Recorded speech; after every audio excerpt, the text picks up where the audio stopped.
अस्सलाम एवरीवन। सो कैसे आप सब? उम्मीद है आप सब खैरियत से होंगे। तो आज जो मैं पढ़ाने जा रही हूँ वो क्लास मैट्रिक को सब्जेक्ट केमिस्ट्री पढ़ाने जा रही हूँ। चैप्टर जो है वो फोर्थ है, बायोकेमिस्ट्री।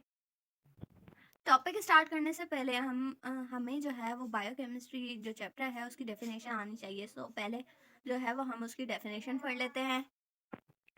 तो बायोकेमिस्ट्री क्या होती है? ये एक ब्रांच होती है केमिस्ट्री की जो कि डील करती है स्टडी ऑफ केमिकल के साथ। केमिस्ट्री का मतलब है कि स्टडी ऑफ मैटर और स्टडी ऑफ केमिकल्स, ठीक है। और मैटर में जो चेंजेस इन्वॉल्व होती हैं, स्टडी ऑफ केमिस्ट्री उसको कहते हैं, ठीक है। लेकिन इसमें ब्रांच ऑफ केमिस्ट्री में हम स्टडी ऑफ केमिकल्स करते हैं। किस चीज़ की स्टडी? सब्सटेंस की स्टडी एंड प्रोसेसेस की स्टडी जो कि अक्कर होते हैं लिविंग ऑर्गेनिज्म में, प्लांट्स में एंड एनिमल्स में, ठीक है। ये वर्ड जो फर्स्ट टाइम जो ये वर्ड यूज हुआ था वो किसने किया था? वो एक जर्मन केमिस्ट थे, कार्ल कैरल न्यूबर्ग, इन 1903। उन्होंने 1903 में ये वर्ड इस्तेमाल किया बायोकेमिस्ट्री किसके लिए? Study of chemicals. कौन से केमिकल जो कि इन्वॉल्व होते हैं लिविंग ऑर्गेनिज्म के प्रोसेसेस में। वो कौन कौन से केमिकल्स हैं वो अभी हम पढ़ते हैं। वो कंपाउंड्स हैं, वो केमिकल्स ये हैं, कार्बोहाइड्रेट होते हैं, विटामिन होते हैं, प्रोटीन्स होते हैं, लिपिड्स एंड न्यूक्लिक एसिड। ये जो सारी चीज़ें हैं, ये सारे प्रोटीन्स जो हैं, ये सारे कार्बोहाइड्रेट, विटामिन, प्रोटीन, ये जितने भी हैं ये इन्वॉल्व होते हैं केमिकल्स, केमिकल कंपाउंड हैं जो कि इन्वॉल्व होते हैं केमिकल प्रोसेसेस में। किस चीज़ के केमिकल प्रोसेसेस में? लिविंग ऑर्गेनिज्म में जो प्रोसेसेस होते हैं उनमें ये केमिकल कंपाउंड्स एडिड होते हैं। Carbohydrate, vitamins, proteins, lipids and nucleic acid.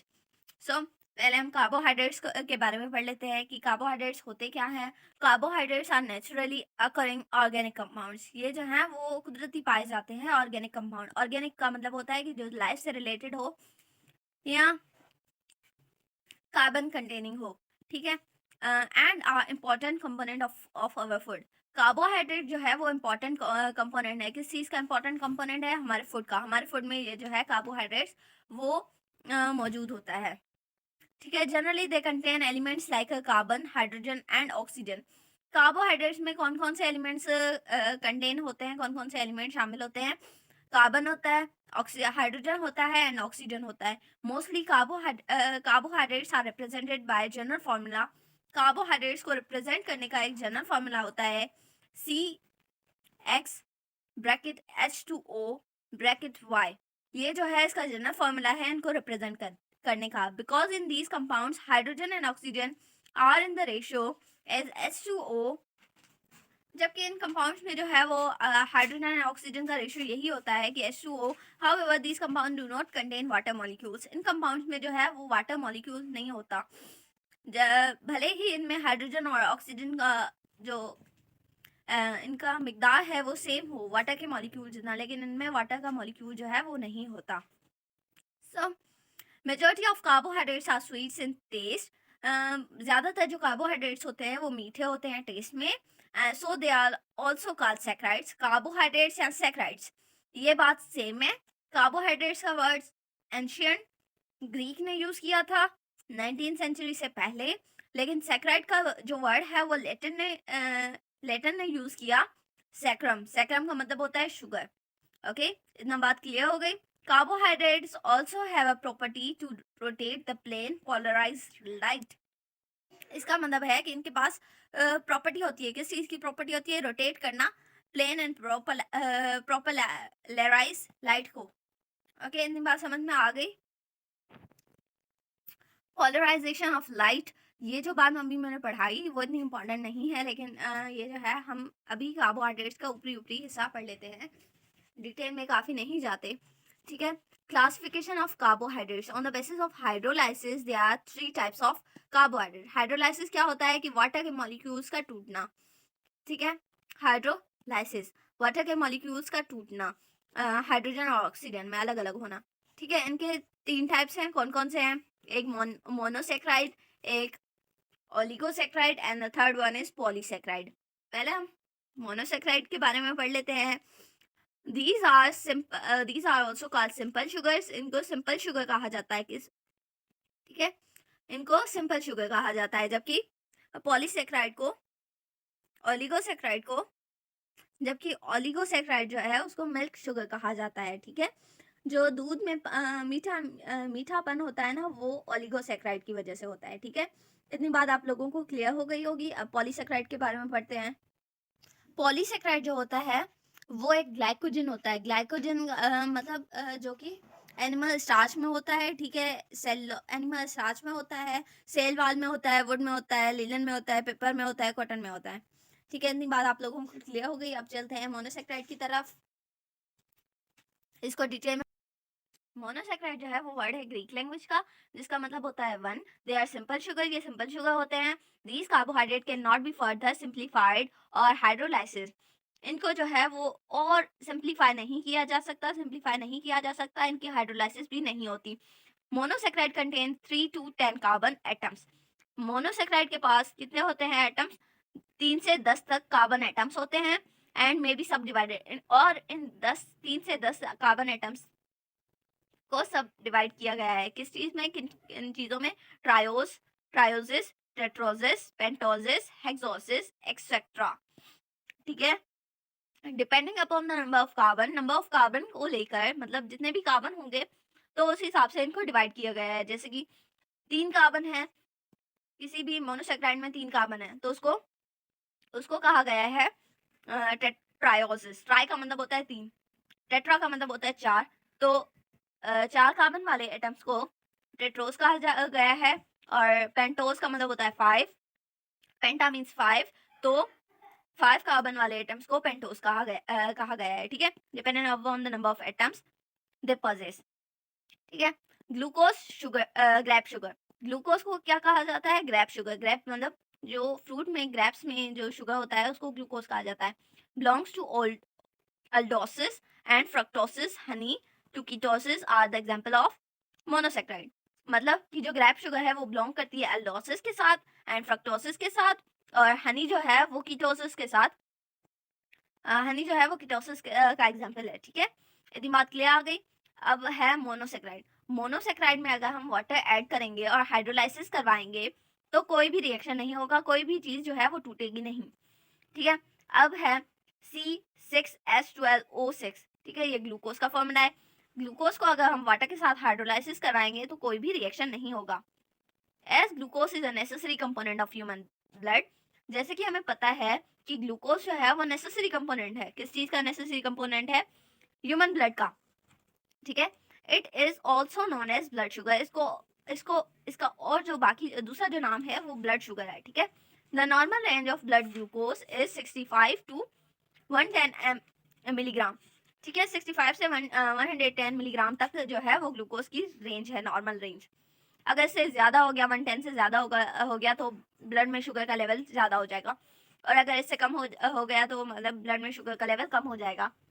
Glucose glucose is commonly thought to be a rapid source of energy. Glucose जो है वो रैपिड सोर्स ऑफ एनर्जी इसलिए कहा जाता है क्योंकि ये जो है वो ब्लड में शुगर प्रोवाइड करता है। ठीक है, फॉर पेशेंट्स को। फ्रक्टोस का मतलब होता है फ्रूट, ये लैटिन वर्ड है। अकर्स इन राइप फ्रूट, जो राइपनिंग फ्रूट होते हैं जिस फ्रूट में रस होता है, जैसे कि ऑरेंज हो गया या बाकी फ्रूट्स हो गए।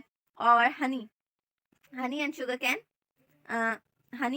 कैन, ठीक है, इनमें जो है वो फ्रक्टोस होता है। हनी एंड शुगर कैन जो है वो ग्लूकोज का एक अच्छा सोर्स है। ठीक है, monosaccharide are crystalline solids. Monosaccharide जो है वो क्रिस्टलाइन सॉलिड्स होते हैं, sweet in taste and soluble in water. जैसे कि शुगर हो गई जो कि स्वीट इन टेस्ट भी होती है और सॉल्युबल इन वाटर भी होती है। ठीक है, तो ये एक एग्जांपल हो गया मोनोसेक्राइड का। अब ओलिगो का मतलब क्या होता है? ओलिगो ग्रीक लैंग्वेज का वर्ड होता है जिसका मीनिंग है फ्यू। ठीक है, these carbohydrates produce 2 to 10 monosaccharides on hydrolysis। इस बात का ये मतलब है कि जब हाइड्रोलाइसिस होती है तो ये 2 से 10 तक मोनोसेक्राइड को हाइड्रोलाइज करवाते हैं। ठीक है, मतलब हाइड्रोलाइसिस के बाद जो है वो रिएक्शन होता है, जिसमें यहाँ पे था मोनोसेक्राइड में कोई रिएक्शन नहीं हो रहा था, लेकिन ओलिगोसेक्राइड में रिएक्शन होता है। ठीक है, the oligosaccharide which contain 2 monosaccharide are called disaccharides and those which contain 3 are known as trisaccharides and so on। मतलब कि 2 to 10 मोनोसेक्राइड 2 to 10, तो जिसमें 2 मोनोसेक्राइड होंगे उसको डाइसेक्राइड और जिस ओलिगोसैकेराइड में 3 मॉलिक्यूल्स होंगे उसको ट्राइसैकेराइड, 4 मोनोसैकेराइड होंगे तो उसको टेट्रासैकेराइड। ऐसे ही जो है ये चलती रहेगी गाड़ी, ठीक है। अब देखें रिएक्शन में ओलिगोसैकेराइड प्लस वाटर। ओलिगोसैकेराइड में जब हम वाटर को ऐड करेंगे और हाइड्रोलाइसिस करवाएंगे तो 2 से 10 तक जो है वो मोनोसैकेराइड रिलीज होंगे, ठीक है, टूट के हमें मिलेंगे, सही है। सुक्रोज, माल्टोज, लैक्टोज, लैक्टोज को मिल्क शुगर कहा जाता है, etcetera are the important member of oligosaccharide. ये आप लोग याद रख लीजिएगा, ये पेपर्स में आ सकते हैं। सुक्रोज, माल्टोज एंड लैक्टोज जो है वो इंपॉर्टेंट ओलिगोसैकेराइड हैं, ठीक है। Like monosaccharide and oligosaccharide are crystalline solid. Monosaccharide और ओलिगोसैकेराइड मतलब मोनोसैकेराइड की तरह ओलिगोसैकेराइड भी क्रिस्टलाइन सॉलिड होता है, स्वीट इन टेस्ट होता है, सॉल्युबल इन वाटर होता है। इन दोनों की बात यही सेम है, ओके।